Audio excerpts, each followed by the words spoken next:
I'm Dennis Anderson along with Pamela Fish. Here's what's coming up on Almanac North. April is Sexual Assault Awareness Month in the U.S. Tonight we'll talk about the program for aid to victims of sexual assault and their local awareness campaign. The sale of synthetic drugs at the last place on earth has created plenty of headlines. We will move the focus from this week's arrests to the actual health impact of so-called designer drugs. And we'll have the week's business news and a news file story from 25 years ago. So stay right where you are. Almanac North is next.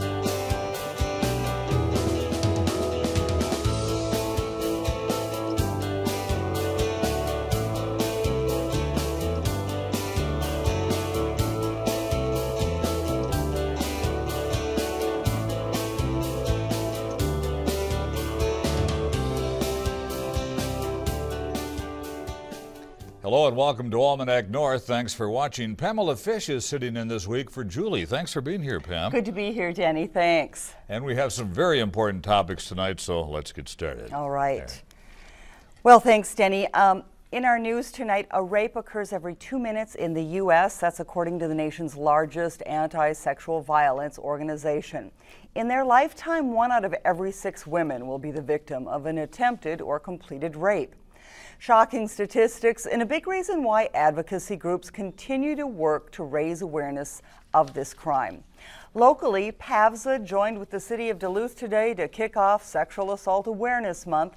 And joining us now is M. Westerland, Systems Coordinator for PAVSA, the program for aid to victims of sexual assault.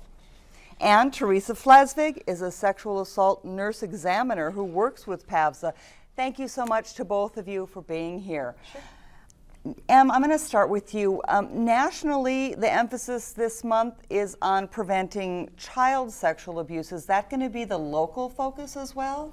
Well, the month is with dual purpose. It's actually Child Abuse Awareness Month and also Sexual Assault Awareness Month. So the Child Abuse Advocacy Organization, First Witness, is organizing several events, and then PAVSA is organizing events around sexual assault. So the focus will be on both, you know, kind of all forms of abuse and violence. Teresa, who typically calls PAVSA, and what can you do for them? Well, calls range to our crisis line, and the crisis line is anybody that is wanting to talk to somebody. Sometimes it's somebody that's in an acute situation where they just don't know where to turn or what to do, and sometimes it's somebody that has experienced sexual assault maybe a couple years ago, maybe more recently, and they just need somebody to talk to get some guidance, to get some reassurance. What would typically happen in my role is when someone presents to one of the hospitals, either St. Luke's or Essentia Health St. Mary's, the emergency room or where they present will place a call into PAVSA, and then myself or one of the other SANE nurses and an advocate is sent to respond to the hospital. And the folks that typically call are somebody that has been sexually assaulted, and there's really not a typical age of a person or necessarily a nationality or even teenagers gender. Through adults. Sure. We see, well, actually now with the pediatric program, we're seeing children all the way up through adults. Tell us a little bit more about what services PAVSA provides. Sure. So Teresa spoke a little bit about the Sexual Assault Nurse Examiner program. That's available 24 hours a day, 7 days a week. On-call nurses and advocates like myself and others who are trained. We go through 40 hours of training to assist people who are in this crisis situation, trying to find resources, reassurance, support through that difficult time. We have a professional therapist on staff who offers support groups and individual counseling. We also offer advocacy through the criminal justice system. So going with a victim of sexual assault to meet with law enforcement for interviews, or with a prosecutor if their case does proceed through the criminal justice process. And all of our services are available to men and women, and they're all free and confidential. So a person can call and talk with an advocate or talk with a staff person and get support, but they're not required to report to law enforcement. It's on their terms, and I think that's one of the great things that we're able to offer. Can you tell us a little bit about the impact sexual assault would have on a victim, and maybe the family of the victim? Well, there is no typical response. For some people, oftentimes it's shock, and there's sometimes a lot of self-blame that happens, which typically will inhibit them actually coming in. They maybe question, what part did I play in all of this? And usually it's when they disclose to somebody else that that person says, you need to go in, you need to see somebody, you need to get physical health or help for what has happened, and you need to get emotional support. And so how it affects people, boy, it varies as much as the situation. Some people are relatively resilient and sort of meet it head on, and others need a little bit more support. I found it interesting that you had mentioned sometimes the assault may have happened a year or two earlier before they even call. Is that something that happens with some frequency? Well, sure, there's a lot of stigma around the issue of sexual violence. Like Teresa kind of mentioned, some of those self-blaming or wondering, is what happened sexual assault? And I think that comes from the gap between what happens in real life and what we see on TV. You know, shows like Law and Order SVU, they kind of portray sexual assault as a stranger in the bushes waiting to jump on you. But when that person who assaults you 90% of the time is known to you as a friend, or somebody you have classes with in college, or maybe even, you know, a partner, or, you know, husband, or significant person in your life, it can be very confusing and take a long time to work through all those emotions and dynamics. 90% of the time, the assailant is known to the victim. In some way, yep. They've gone on dates, or they're friends, they have some sort of relationship. And are there certain people who are more likely to be victimized? And I mean that in terms of, say I'm raising a child and I want to prepare that child for the world we live in and to be aware of these kind of things. Are there certain things that child should know? Are there certain types of kids that might be more likely to be victimized? We do see disproportionate effects, well, obviously on girls and women, so we know that women are disproportionately affected, but also people living with disabilities or mental health diagnoses. We also see chemical dependency as a real issue, so the role of alcohol or drugs and dependencies on that, and poverty also plays a role. Is there often a correlation between drug abuse, alcoholism, and sexual abuse? Well, just because of, they're more vulnerable, I guess. They're a more vulnerable population because they're easily preyed upon. And that's the unfortunate thing, but really it does go across all classes and all socioeconomic, you know, it really affects all people. And so certainly we see a lot of younger kids because they're out there and they're having fun, and they are maybe not as, I don't know. We see all ages. Sure. Are more people being victimized than have in the past? We hear about it a lot in the media. Is there more awareness? Is there more being done to catch perpetrators? Well, we're seeing more and more cases going forward. So for the first time in the last couple years, some of our SANE nurses are getting subpoenaed to appear in court to testify at cases that have moved forward through that system and that process. You know, I don't know that more people are being sexually assaulted. I think, and I hope, that more people are becoming aware of the services that are available and the supports that are available. You mentioned the courts. Can you or do you assist in the legal ramifications of sexual assault, and how would you do that? So advocates go along to court and act as a sort of triage between the victim or person whose case is moving forward and the prosecutor's office, helping interface some of those connections and making sure that the victim understands what's happening next at each point, because you know, there are a lot of steps and it can take quite a long time. So PAVSA is familiar with all those steps. You can walk them through and let them know what they're about to experience. Right. So that's one of the great things, we can't guarantee, that your perpetrator is going to necessarily go to prison, but what we can say is, if you talk to law enforcement, here's what you can expect will happen next. Here's what typically happens, once this case has reached this point, you'll have an omnibus hearing. After the omnibus hearing, you'll proceed to the, the next step of that process, and it offers reassurance. Beyond bringing more awareness, as with the the public proclamation of April being Sexual Assault Awareness Month, what else is being done to prevent sexual violence? I know that's a tough one. It's a good question, and honestly, I don't know what's being done. Certainly, I think it can start with parents teaching their kids, both boys and girls, about respecting each other and respecting boundaries, and kids just being aware of their own safety and making sure that they're looking after themselves as well as their friends.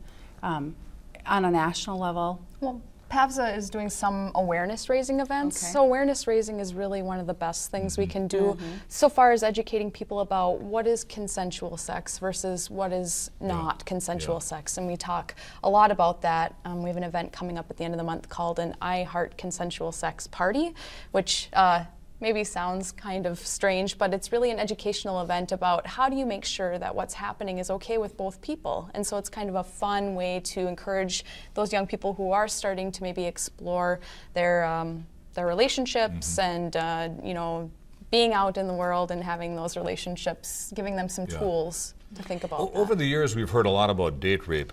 Do young ladies tend not so much to report date rape, or are they doing that more often now? Well, I would say we see a fair number of that, and alcohol is probably the #1 drug-facilitated sexual assault drug out there. Yeah. And again, that comes in a lot with the self-blame, is where I hear, oh, I shouldn't have been drinking so much, or we were both so drunk, and I just really fall back on intoxication is not consent, and good point. That when you're vulnerable in a vulnerable situation and there's some predatory behavior happening, certainly it's to take advantage of a situation where somebody is rendered kind of incapacitated. The absence of a no doesn't mean yes. And we really try to educate people about that. We just have a little bit of time left. Can you steer people to some resources, maybe especially for people who want to talk to their kids or talk to, young people early about, I know there are websites, there's a national one and a local one as well? Sure. Well, PAVSA has our local website, which is pavsa.org, but we don't have so much educational materials on there as the different events that we're hosting. So, I mean, locally, if people want to come out and get some access on the, kind of Johnny on the spot, the Take Back the Night rally in March, we'll have different organizations that work on these issues there with their resources. You can talk with folks. Our crisis line is there 24 hours a day.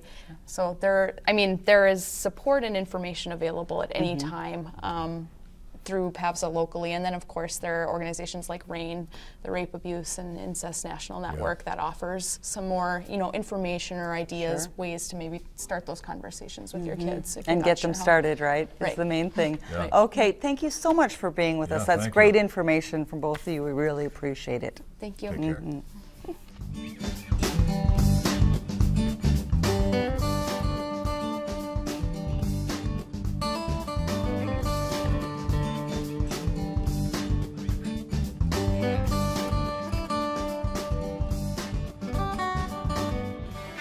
Now, let's dig into our news file archive for a look at what was making news 25 years ago this week. Action. This is not a Hollywood film set, nor is it a Bulldog hockey game. These hockey players are actors, and the film crew is filming a beer commercial. Brian Johnson is a former UMD hockey hero who's about to become a national TV commercial star. I spent 3 days in International Falls shooting, and 1 day in Minneapolis shooting a scene, and now we got 2 days to shoot here. For a 60-second commercial, that's a lot of time. Indeed, making a commercial is a time-consuming process, from fine-tuning the camera to adjusting the lights. Some lights even spew out smoke for a better visual effect. It's also an expensive project. Although the price tag for this 60-second spot is not known, Much of the crew here has been brought in from Los Angeles and New York. Yesterday, they spent 14 hours working just on the overhead lighting. And today, they worked on the perfect shot, while the actors and fans spent much of the time waiting. I didn't realize it would take so long to get things all set right. You know, I thought that would all be done ahead of time. For the star of the commercial, the bright lights of Broadway are hundreds of miles away. But the bright lights of the Duluth Arena were shining on him today, and in the next few months, his face will flash on TV screens all over the nation. As far as I'm concerned, it's probably my last one. You know, if they call me back or something, I'd probably do it again just for the experience of it. Sam Shane, KDLH News.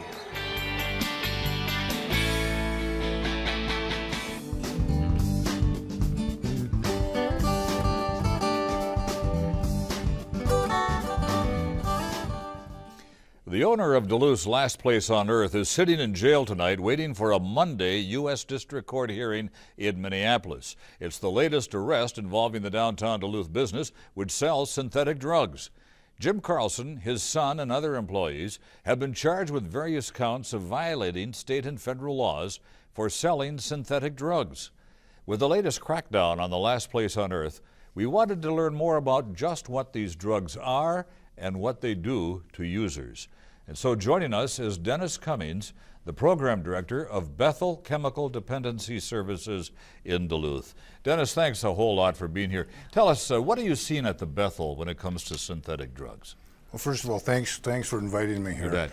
We are seeing just a dramatic increase in use of people using synthetic drugs, you know, and of all ages, youth, seniors, and it's having just an incredible impact. Until just a few years ago, I don't remember hearing of synthetic drugs. They're not that old. Synthetic drugs came in, started to become used more prevalent about 2008, 2009. And its use is very addictive substances, and there's just been an explosion in the cases of people using synthetics. Admissions to poison control centers have over tripled, and just from each year to each year. What is a synthetic drug? I mean, can you just break it down for us? How does it differ from illegal recreational substances that we're used to hearing about? Well, many of them now are illegal too, so they're joining. And a Class 1 scheduled substance is basically a substance that has basically no medical use. And so that's the legislation has moved to those things. But synthetic drugs are basically herbs that have been sprayed with and introduced to different types of chemicals that will mimic, it's supposed to mimic marijuana and THC, but often they mimic things like LSD, cocaine, accelerants, methamphetamine. Yeah, wow. So are some synthetic drugs or all synthetic drugs more addictive than other drugs we've heard about? You know, they're very addictive. And very addictive. And as we talk to people that have, you know, used other substances or have a history of substance abuse issues, they talk about, we have some people who try them the first time and immediately never want to use them again because of the effect, but other people become hooked almost immediately. Really? And just absolutely unable to stop.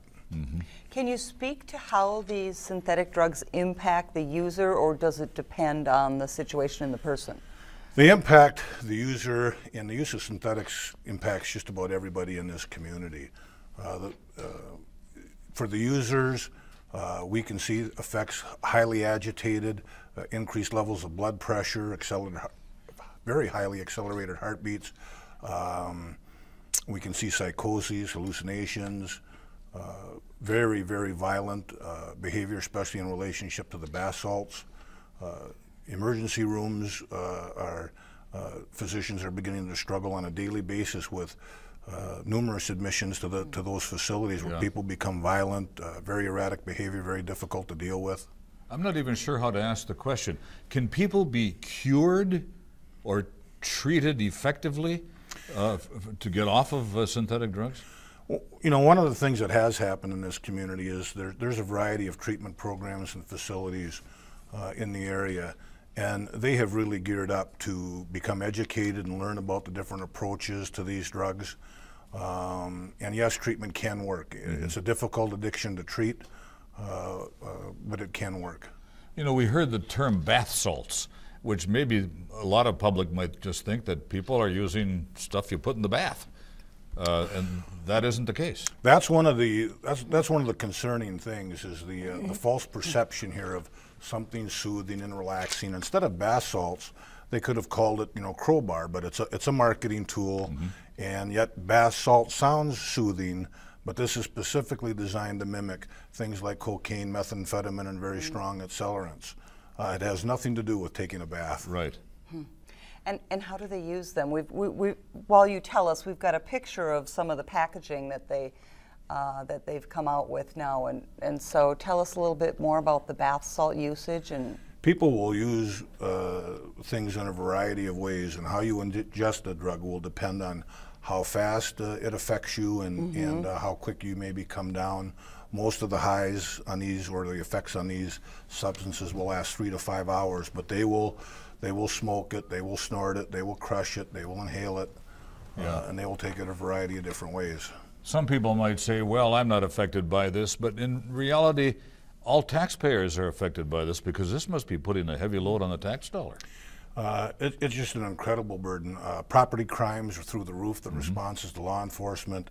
These packages sell for anywhere from $30 to $50, as we can see from the lines and the people that are trying to access this stuff. The impact to the emergency rooms, treatment facilities, health problems, unrelated health issues, and we still have no idea what the long-term effects.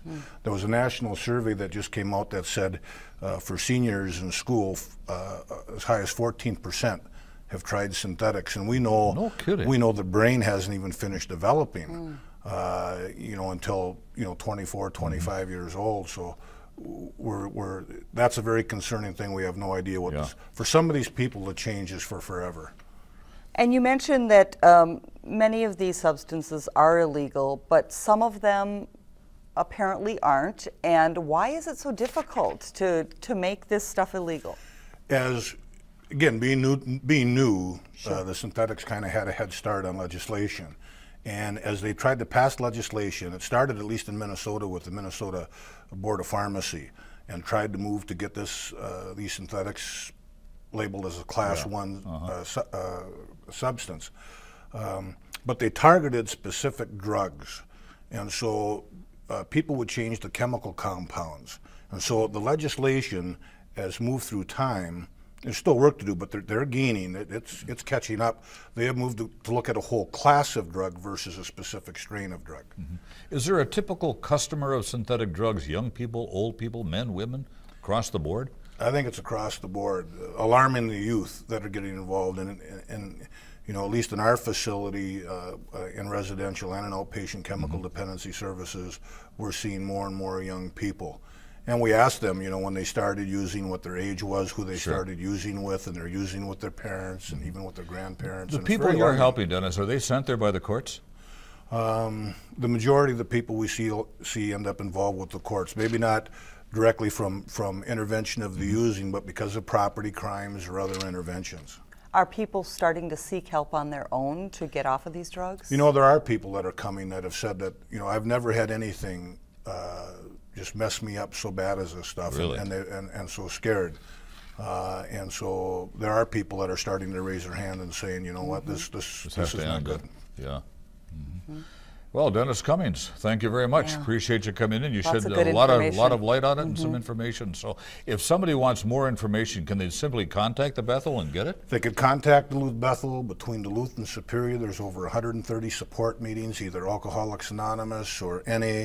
The St. Louis County Health Department, the state Minnesota Health Department has an incredible website for information. Good to know. All right, Dennis. Thank you very much. Thank you so much. Appreciate it. Good to meet you.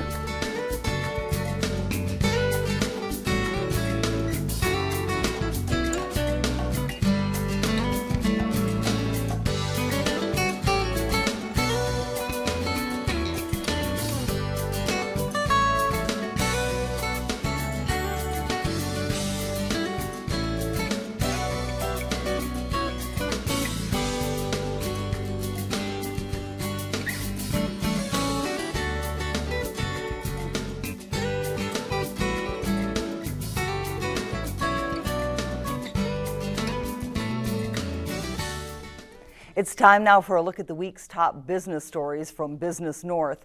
Copper, nickel, and precious metals can be safely mined in northeastern Minnesota. U.S. Representative Rick Nolan said Thursday in Duluth. The congressman was commenting on the non-ferrous project proposed by PolyMet. Nolan said the company has developed air and water filtration systems that protect the environment, and he is convinced those systems are effective. The congressman also said he has met with the EPA, the U.S. Forest Service, and Minnesota DNR officials to ensure PolyMet's permit applications advance in a timely fashion. In an unusual twist, unemployment in the 10 counties of northwestern Wisconsin all increased during February, while jobless rates decreased in all 7 counties in northeastern Minnesota. Faring worst in northwest Wisconsin were Bayfield, Iron, and Sawyer County, each with unemployment over 13%. The city of Superior did not follow the trend, though, with a jobless rate of 7%, unchanged from last month. All of the northeastern Minnesota counties had rates below 10%, with St. Louis County the lowest at 7.4%. Minnesota Power and one of its supervisors were honored Wednesday for providing outstanding support to members of the military.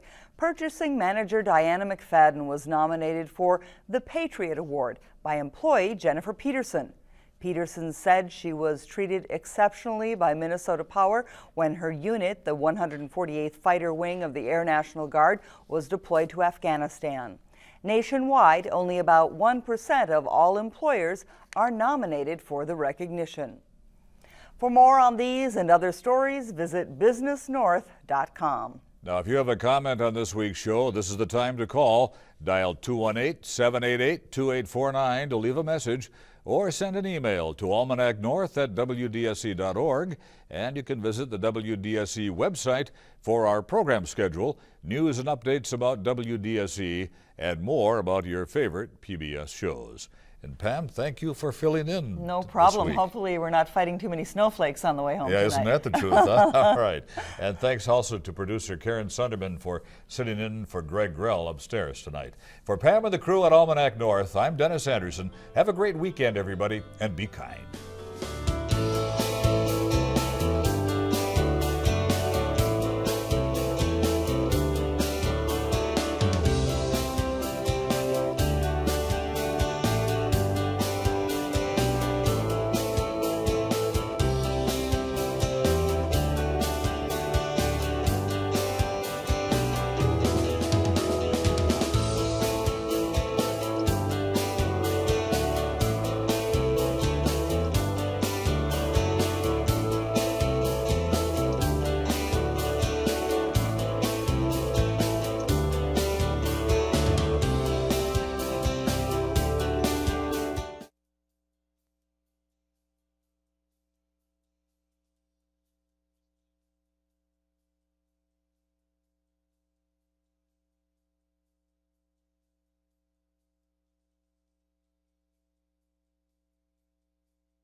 Families and children and older adults in northeastern Minnesota. On the web at